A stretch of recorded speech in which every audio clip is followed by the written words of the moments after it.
Estas son algunas de las enseñanzas que Dios ha puesto en Buddy Bucan. Solo tengo que irme después a un rincón solo y acostarme boca abajo y llorar mientras recuerdo quién era antes de que Dios me salvara. No puedes tener el recuerdo de mi pecado, no dejaré que te lo lleves. Me recuerda la bondad de Dios hacia mí, me recuerda su gracia en mi vida, me recuerda dónde estaba y dónde nunca quiero volver a estar. Me recuerda que su obra en mí puede no estar completa, pero es eficaz. No soy quien debo ser, pero aleluya, no soy quien era. El quebrantamiento es una respuesta apropiada cuando entiendes eso.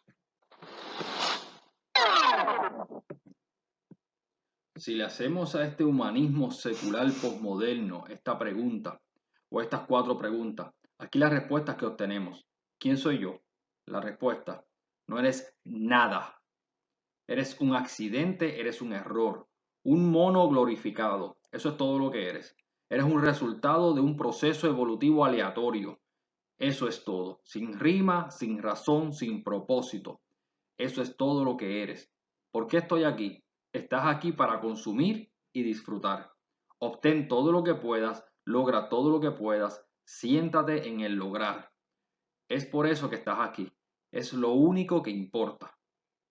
Recuerdo cuando le hicieron la pregunta a Lee Iacocca, cuando Chrysler estaba en su apogeo y estaba ganando dinero a manos llenas. ¿Cuánto dinero sería suficiente? Fue tan honesto como lo sería cualquier hombre. Su respuesta, un poco más. Siempre un poco más. Consume y disfruta. Para eso estás aquí. Por cierto, cuando juntas estas dos cosas, obtienes resultados terribles.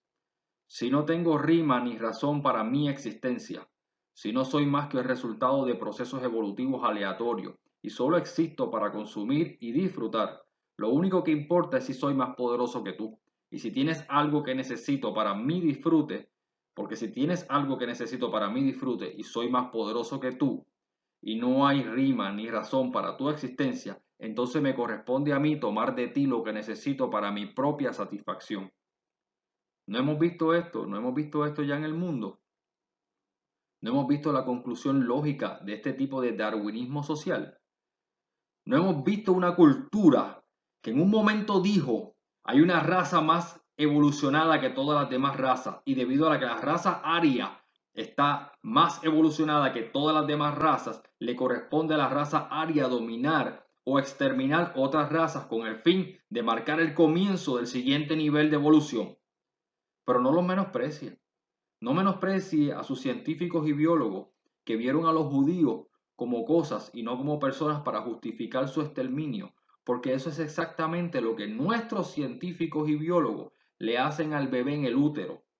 El mismo concepto de la eugenesia, el mismo concepto de todo lo que es un incómodo bulto de carne, o más aún siniestro. Este niño será severamente deformado y por lo tanto entorpecerá tu capacidad de consumir y disfrutar. Amigos, podemos retroceder por un minuto. Quiero que se den cuenta de lo que acaba de suceder. Pablo dice, he observado su cultura, observé sus estatuas, observé sus templos, y ahora lo que quiero decirles es esto, está todo mal. Dios no vive en esos lugares que construiste. Dios no es servido por manos humanas. Él no está impresionado con estas estatuas que construiste y esos monumentos que construiste. ¿Suena esto como alguien que apareció en ópera tratando de hacerla feliz? No se comprometió al llegar allí, no se compromete mientras está allí. El Evangelio también es un Evangelio centrado en Dios, no es un Evangelio centrado en el hombre. El Evangelio no comienza con el hombre, el Evangelio comienza con Dios. Amén. La forma en que algunas personas hablan sobre el Evangelio es como si el mundo simplemente hubiera surgido espontáneamente y Dios estuviera allí un día y dijera, wow, este es un mundo asombroso, me pregunto de dónde vino. Mira esa gente increíble, ellos son increíbles, necesitan a alguien que los salve. Son tan increíbles que creo que me ofreceré como voluntario. La forma en que algunas personas hablan sobre el Evangelio, eso es todo lo que pensaría. Que éramos simplemente personas increíbles con las que Dios tropezara algún día y es total y absolutamente centrado en el hombre. Oh, Dios te ama tanto, Él solo te necesita, te desea tanto. ¿Puedo ayudarte con eso? Dios no te necesita. Dios no te necesita. De hecho, si Dios necesitara algo, Eso significaría que le falta algo a Dios, y si hay algo que le falta a Dios, Él no es Dios. Dios no necesita nada por definición. Dios no necesita nada porque a Dios no le falta nada. Dios no te necesita a ti y te lo va a demostrar porque te vas a morir y el mundo va a seguir girando y todo va a seguir así como iba antes porque Dios no te necesita. Pablo no está diciendo de alguna manera que tienes que reunir tu propia experiencia personal que sería tan poderosa como mi experiencia personal, porque eso es lo que va a inclinar la balanza. No, lo que Pablo dice es, número uno, está el argumento de autoridad. Y la autoridad es, te predico este evangelio, escucha este evangelio, eres salvo por este evangelio. Ahí es donde te paras. A menos de que te alejes de este evangelio que te predico. Entonces ahí está la evidencia. ¿Cuál es la evidencia? Las escrituras que se han cumplido, los testigos oculares que vieron, y yo mismo que tengo autoridad apostólica porque Dios me puso en esta línea de testigos oculares. Esto se remonta a la autoridad del Nuevo Testamento. No se trata de mi experiencia, se trata de la autoridad del Nuevo Testamento. Aquí está el problema. Si miramos esto y todo lo que vemos es que Pablo está diciendo, inclinas la balanza con tu propia experiencia personal, entonces nuestro trabajo se convierte en esto.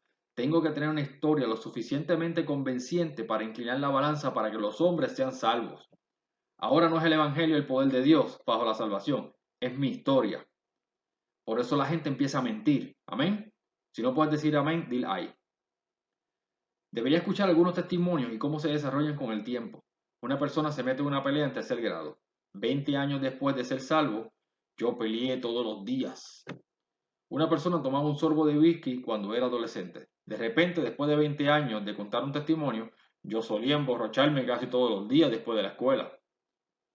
El padre lo miró con desaprobación un día. 20 años después de su testimonio, mi padre me abandonó, yo no tenía... y por ahí sigue. Pero aquí lo peor, tienes cristianos en la iglesia que escuchan estos testimonios inflados y dirán esta frase. Y yo no sé si abrazarlo o pegarle. Yo no tengo testimonio. En otras palabras, hay estas historias poderosas, historias cautivadoras. Y de lo que se trata es de estas historias poderosas cautivadoras. Eso es un testimonio porque inclina la balanza. Hace que la gente responda, hace que la gente se levante y tome nota de Dios de lo que ha hecho. Todo lo que yo tengo es esto. Dios se envolvió en carne, murió en una cruz, clavó mi pecado allí, fue puesto en un sepulcro, resucitó al tercer día, ascendió a la diestra del Padre y está allí intercediendo por mí hasta el día que mi salvación se complete y Él me lleve a casa. Eso es todo lo que tengo. Nunca, nunca caigas en esa trampa. Entonces, si lo desea, únase a mí aquí en Efesios capítulo 2 y veamos los primeros 10 versículos. Y estabais muertos. Me gusta hacer una pausa allí. Es asombroso lo complicado que la gente hace eso para encajar en sus sistemas teológicos. Para alguna persona eso significa enfermo. Para algunas personas eso significa que tenías una enfermedad terminal muy, muy enfermo. Para algunos significa que te estabas hundiendo en el océano, a punto de ahogarte. Pero mi Biblia dice que estabas muerto. No importa cuántas veces escuchaste la ilustración, te estás hundiendo, te estás ahogando, estás a punto de hundirte por última vez y Dios te tira un salvavidas, pero tienes que agarrarlo. Un muerto no agarra. Eres un cadáver podrido. No estabas casi muerto, no estabas casi muerto, estabas muerto. ¿Qué pasa con la siguiente pregunta? ¿Qué está mal en el mundo? Obviamente hay algo mal en el mundo. Mira la siguiente parte del texto. Por cuanto agradó al Padre que en él habitase toda plenitud y por medio de él reconciliar consigo todas las cosas, así las que están en la tierra como las que están en los cielos, haciendo la paz mediante la sangre de su cruz. Y a vosotros también, que erais en otro tiempo extraños y enemigos en vuestra mente, haciendo malas obras. Detente. ¿Qué está mal en el mundo? Tú. Me refiero a mí también, pero principalmente a ti, de mentalidad hostil que participas en malas acciones. ¿Qué es lo que está mal en el mundo? Eres la gloria suprema de la creación de Dios. Fuiste creado para vivir y traer gloria y honor al Señor Jesucristo. Y en cambio eres hostil hacia aquel por quien y para quien fuiste creado. Eso es lo que está mal en el mundo. En última instancia, se trata de que veamos a nuestro vecino en una casa que está en llamas y lo amemos lo suficiente como para no solo decirle que salgan, sino que si es necesario ir a buscarlo y sacarlo. Eso es lo que hace el amor. Así que no dejes que nadie te diga que no es amar si te paras con los pies firmes y dices la verdad sobre este tema de la homosexualidad. Lo que no es amar es mirar a alguien a los ojos cuando Dios dice que está en peligro de una eternidad en el infierno y simplemente guiñar el ojo y asientar la cabeza ante su pecado porque tienes miedo de que te insulten. Hablen la verdad, santos. Desprecio la imagen que se pinta en nuestra cultura de este Jesús necesitado y afeminado. Amén. Y que aparenta ser un Jesús afeminado y necesitado. Él solo te anhela, quiere amistad, una relación contigo, te necesita. Oh, le estás rompiendo el corazón. No, te va a romper a ti. Noticia de última hora. Por definición, Dios es autosostenido, autoexistente y autosuficiente. Por lo tanto, por definición, no necesita nada. Dios no te necesita. Lo va a demostrar algún día porque vas a morir y el mundo seguirá girando al mismo ritmo que antes de que estuvieras aquí y alguien se llevará todas tus cosas. Seguro que te necesita.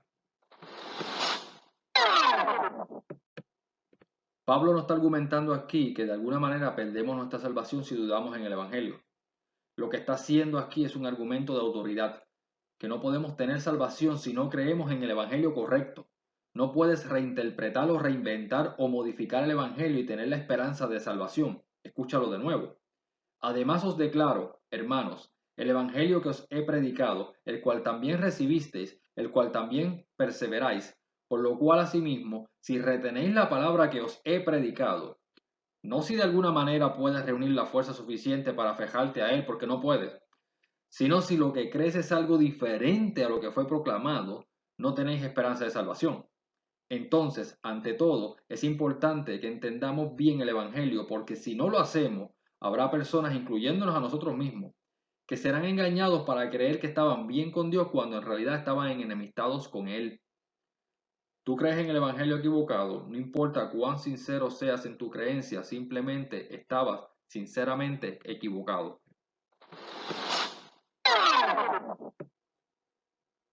Esto es muy diferente de lo que saben como padres. He visto esto. Para muchos de ustedes, este es su testimonio. Tienen padres cuya versión del evangelismo era, necesitan que hagas una oración, lo que sea necesario. Necesitan que hagas una oración, ¿correcto? Y entonces sabes que un día eres joven y te han dicho una y otra vez que necesitas rezar esa oración. Y ves a la gente subiendo a rezar esa oración y tienes 7 años, 8 años y caminas hacia el frente y alguien te pregunta, ¿dónde está Jesús? Y dices, en mi corazón. Te sumerges en el agua 10, 15, 20 años después, sabes que no eres cristiano y nunca lo fuiste, porque alguien te manipuló a una decisión. No fue la obra sobrenatural del Espíritu. Y lo que se bautizó fue la ansiedad de los padres, porque tus padres quieren desesperadamente que tomes esa decisión, para que no tengan que preocuparse de que vayas al infierno. Para algunos de ustedes ese es su testimonio, ¿cierto? Para algunos de ustedes todavía están en el medio y han estado luchando toda su vida con esa dicotomía entre, bueno, fui al frente y dije las palabras que se suponía que debía decir y me sumergieron en el agua. Y la otra parte, no hay fruto de arrepentimiento en mi vida y nunca lo ha habido. Mira, cuando entendemos el Evangelio de esta manera, nuestra crianza y el pastoreo de nuestros hijos cambia. Mi objetivo no es manipular a mis hijos para que tomen una decisión. Mi objetivo es hacer del Evangelio, el Evangelio correcto, el Evangelio histórico, este Evangelio centrado en Dios, centrado en Cristo, centrado en la cruz, centrado en la gracia lo más claro posible para mis hijos y darme cuenta de que dependo totalmente de la obra sobrenatural del Espíritu de Dios y que no puedo manipular eso. Cuando tienes un entendimiento diferente del Evangelio, debes tener un entendimiento diferente del evangelismo. Tienes que hacerlo. Y estas cosas le siguen. Si tienes una visión del Evangelio centrada en el hombre, tendrá una visión del evangelismo centrada en el hombre y su visión del evangelismo centrada en el hombre se manifestará en la manipulación de sus hijos para que tomen una decisión tan pronto como sea posible. Para que tu ansiedad de que se vayan al infierno pueda ser mitigada. Y eso no le hace ningún favor a nadie. Debemos mantener este evangelio ante los ojos, ante nuestros hijos y nuestro evangelismo debe tratarse de nuestro esfuerzo por aclarar este evangelio en lugar de nuestro esfuerzo por hacer que la gente diga las palabras correctas. Pablo dijo, no me avergüenzo del evangelio de Jesucristo porque es poder de Dios para salvación a todos los que creen, el judío primeramente y también el griego. ¿Cuál es el poder de Dios para salvación? Y esa es la pregunta final. Ahora entramos en el meollo del asunto. Creemos que el poder de Dios para salvación es la popularidad en la cultura. Creemos que lo que Dios realmente necesita es que seamos poderosos y populares para que Dios pueda usar nuestro nombre para difundir el evangelio. Por eso nos inflamos tanto y nos embelezamos cuando nos enteramos de que algún personaje popular y poderoso es cristiano. ¿Escuchaste que fulano de tal es cristiano? No. Pues lo es. Está bien. ¿Te diste cuenta de lo popular y poderoso que es y cómo Dios puede usar su nombre y su plataforma? Alto ahí. Dios ya tiene un nombre que está sobre todo nombre. El nombre ante el cual se doblará toda rodilla en los cielos y en la tierra y debajo de la tierra. Y toda lengua confesará que Él es el Señor para gloria de Dios Padre. Si Dios ya tiene nombre, eso está por encima de todo nombre. ¿Qué te hace pensar que Él necesita el tuyo? Dios no está en el negocio de tomar prestado los nombres de las personas. Él puede darte un nombre, pero Dios no va a tomar prestado tu nombre. Eso de pensar en sí mismo menosprecia a Dios. Me esforzaré por hacerme un nombre para que a través de mi nombre y mi plataforma pueda engrandecer a Dios. Lea 1 Corintios capítulo 1. Dios usa las cosas despreciadas, las cosas que no son, para avergonzar a las que son. Usa las cosas débiles del mundo. ¿Sabes que los cristianos deberían orar por, oh Dios, hazme una cosa débil? Hazme una cosa débil. Apocalipsis 19 comienza en el versículo 11. Y vi el cielo abierto y aquí un caballo blanco, y el que lo montaba se llamaba Fiel y Verdadero, y con justicia juzga y hace guerra. Juzga y hace guerra. Ese es mi Dios. Sus ojos son una llama de fuego, y sobre su cabeza hay muchas diademas. Él tiene un nombre escrito en él, el cual nadie conoce excepto él mismo. Está vestido con un manto teñido en sangre, y su nombre es el Verbo de Dios. Y los ejércitos que están en los cielos, vestidos de lino fino, blanco y limpio, lo seguían en caballos blancos. De su boca sale una espada aguda para herir con ella a las naciones, y las regirá con vara de hierro. Él pisa el lagar del vino del furor de la ira de Dios, el Todopoderoso. Y en su manto y en su muslo tiene escrito este nombre: Rey de reyes y Señor de señores. Ese es mi Jesús. Ese es el Señor que yo sirvo.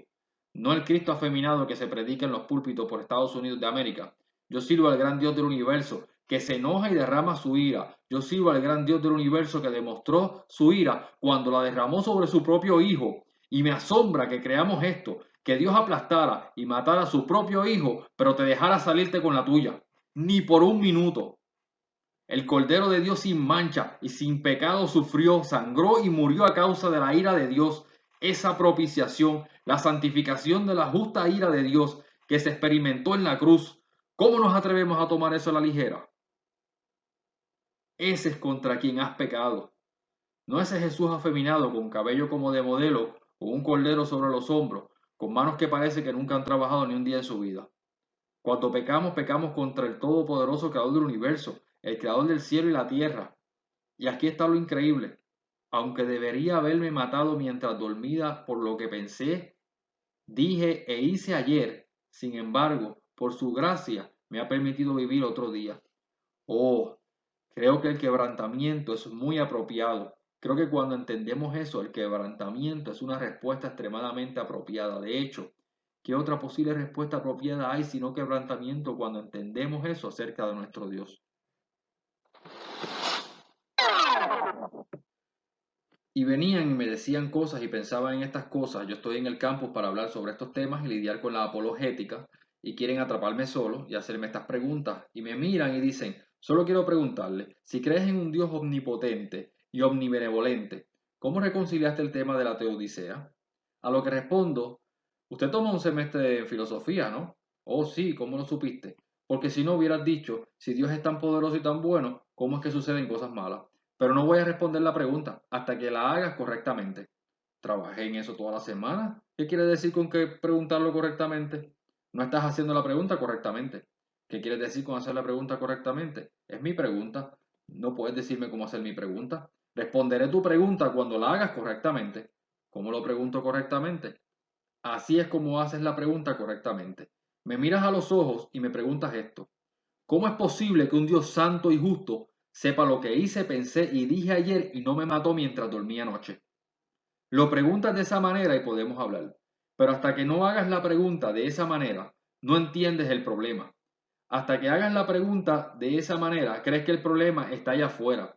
Hasta que hagas la pregunta de esa manera, crees que de alguna manera hay algunas personas que en sí mismas merecen algo diferente que la ira del Dios Todopoderoso.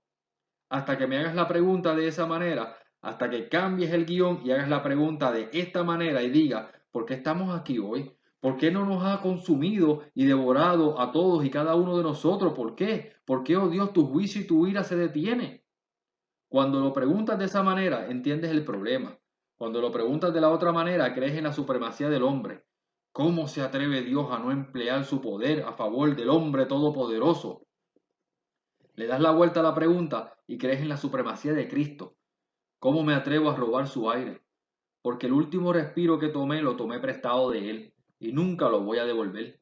Cuando pides algo prestado y nunca lo devuelves, lo robas. Esto es algo en lo que necesitas pensar ahora mismo. El problema soy yo. El, el problema es que no reconozco la supremacía de Cristo y la verdad. El problema es que comienzo conmigo como la medida de todas las cosas. El problema es que juzgo a Dios en base a lo bien que lleva a cabo mi agenda para el mundo y creo en mi supremacía en la verdad. Y como resultado, quiero un Dios que sea omnipotente pero no soberano. Si tengo un Dios que es omnipotente y no soberano, puedo ejercer su poder, pero si mi Dios es omnipotente y soberano, estoy a su merced.